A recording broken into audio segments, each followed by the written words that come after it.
Hi, this is Liqian Ren, Director of Modern Alpha Wisdom Tree ETFs. Welcome to China of Tomorrow podcast series, where we navigate China, India, Japan, and the broader emerging markets with members of Wisdom Tree and other industry leaders.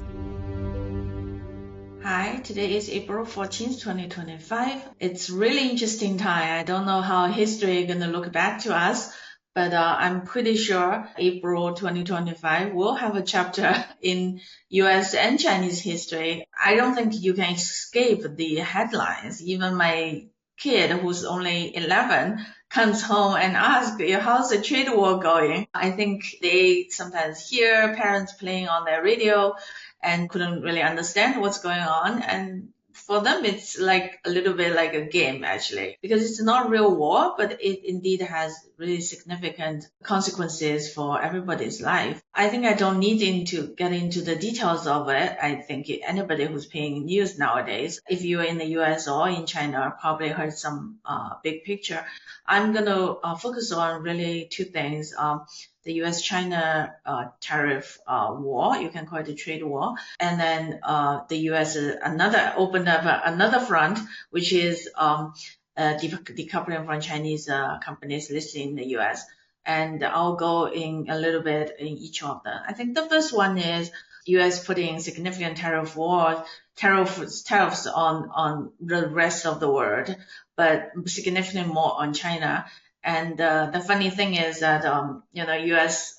wants China to call, and China wants U.S. to call, and China's not responding as much as the U.S. wanted in some way. But actually, China does retaliate reciprocally for a couple back and forth. And then the last one was that we're not going to retaliate anymore. Beyond this, it doesn't really matter. If the rate is already 145, then adding another 20% doesn't matter.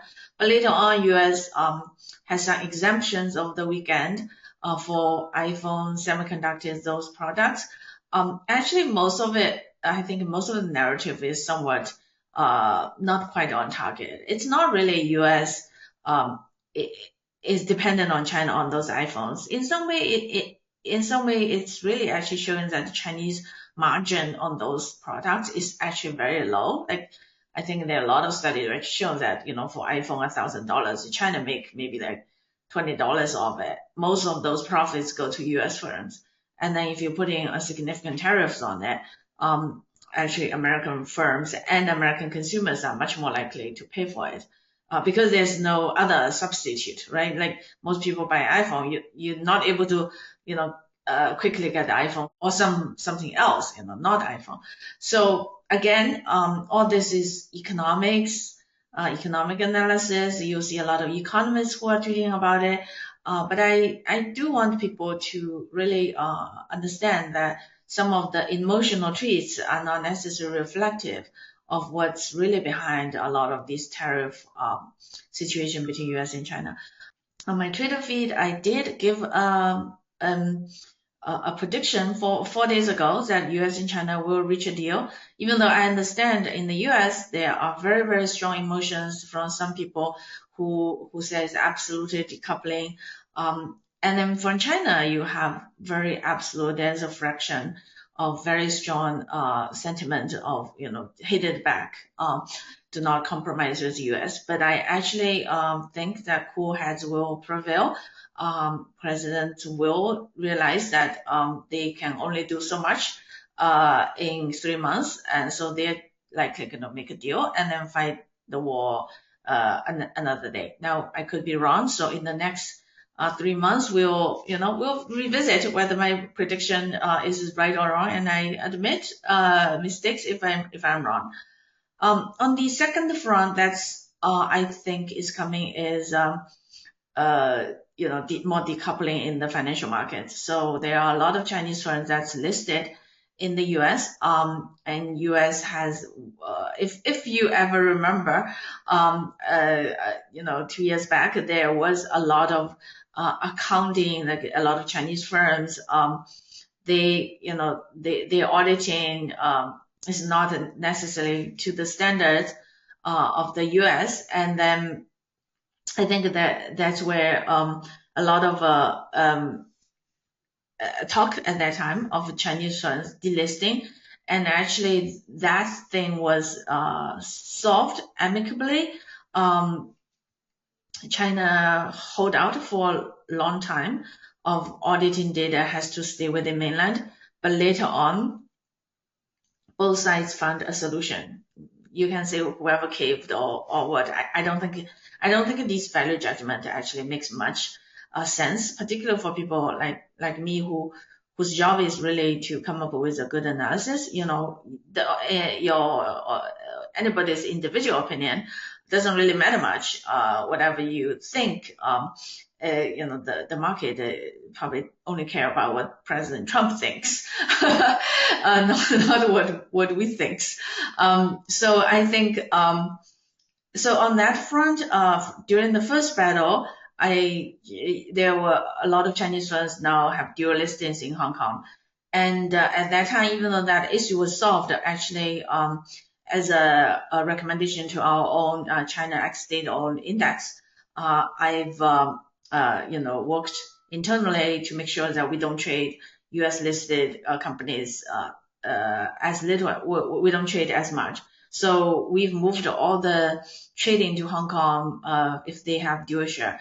Really, among the large companies, there's only one company, Pinduoduo, which is Timu's parent company. They don't have a Hong Kong dual share. So if things really move very fast, that's the only company you couldn't quite quickly find a Hong Kong share to trade. Among large and mid companies, I just took a look again this morning. We have about 6 companies, really tiny ones, that's listed in the U.S. So those are very small portion of the company.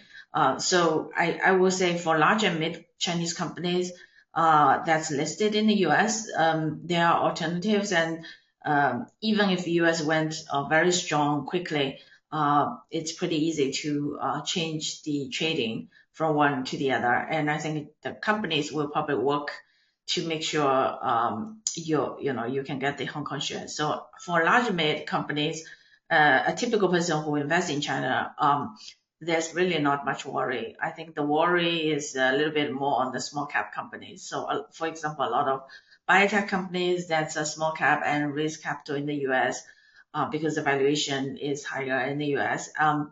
And you know, they like to piggyback on the best financial market in the world, right? So I have friends whose company has listed in New York instead of Hong Kong for this reason. For them, because cost of listing is expensive, you know, to delist from the US and relist in Hong Kong, it's going to take a longer time, but I do see this solved as well. Now, obviously, we always get clients on like, does US possible to ban anybody from buying Chinese equity? I think that you cannot rule that out. Given U.S. China right now is indeed in a very long time, most likely decade long kind of competition. I for now don't foresee a hot war, but a cold war 2, or maybe I feel like the Cold War is not necessarily the best analogy, mainly because I think the U.S. China competition. I like to use the word U.S. China competition better than the Cold War, because I think Soviet was never this entangled with the world commerce as China. And it's going to be very different how US and China competes or making conflicts, solve conflicts than the US Soviet. So I really think right now some of the things during winter holiday, I am happy that I spend pretty much every day on my Christmas reading up a lot of Cold War history. But the main reason I read those is to see what can be common and what can be different. And I think there will be a lot of difference between this current U.S.-China competition versus the first one.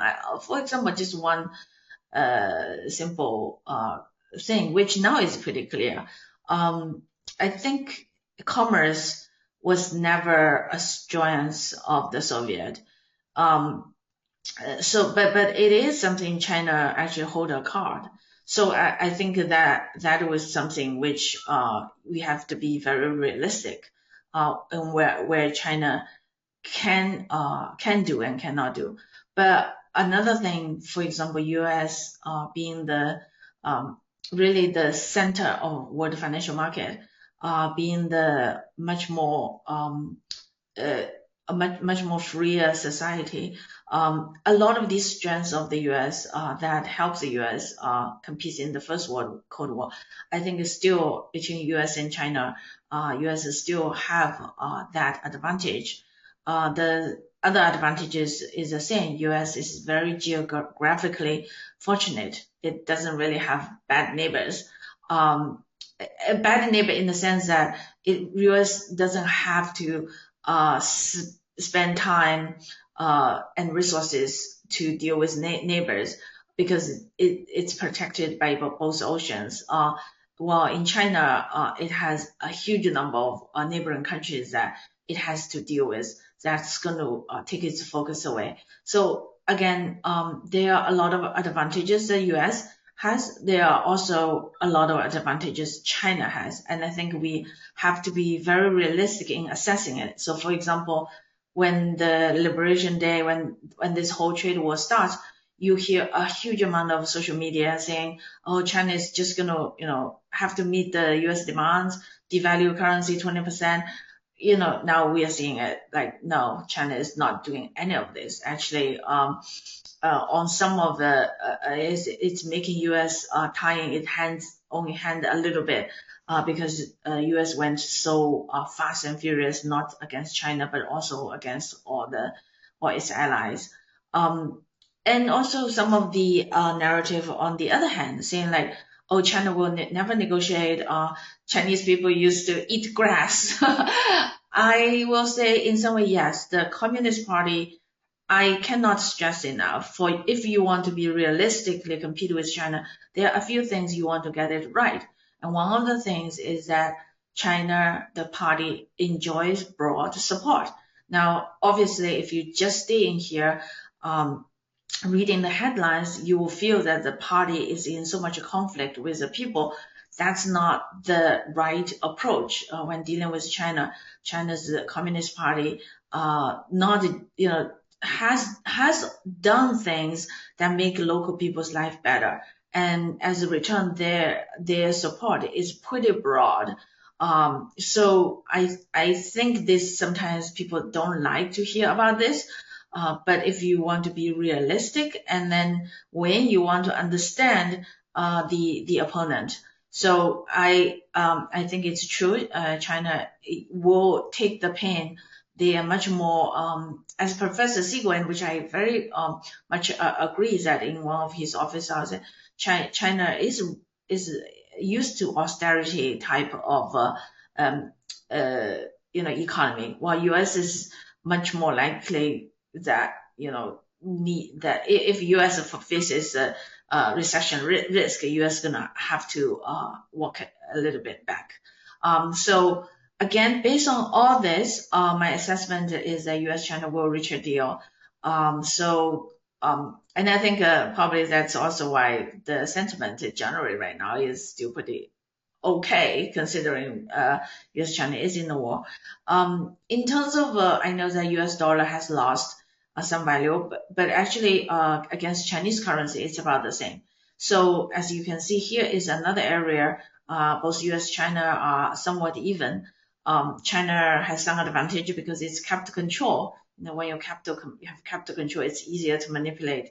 Or it's easier. I hate to, I don't want to make any value judgment. It's easier to, make the currency a little bit stable. But U.S. doesn't have capital control. So right now, there's I know there are a lot of people in the sentiment that, oh, China is selling treasuries. Actually, this is where cool head should help. That actually in times like this, China is probably most likely not selling treasuries. Probably the ones who are selling are Europe and Middle East. Because they're the ones who want to, kind of reduce the dollar exposure and then buy European stocks and bonds. So again, I know in nowadays, social media is much more a bigger part of life, and some of the narratives are very comforting, but not necessarily true. So I think I want to bring some of the analysis, and hopefully we'll continue to tweet, and because now Twitter is becoming really the fastest platform. For example, like for our China index, how much exposure to U.S. listed companies, it allows us to quickly tell people that for now, for large mid universe Chinese companies, it's not really a big deal. Anyway, hopefully you enjoyed, and then we look forward to hearing your feedback. And thank you.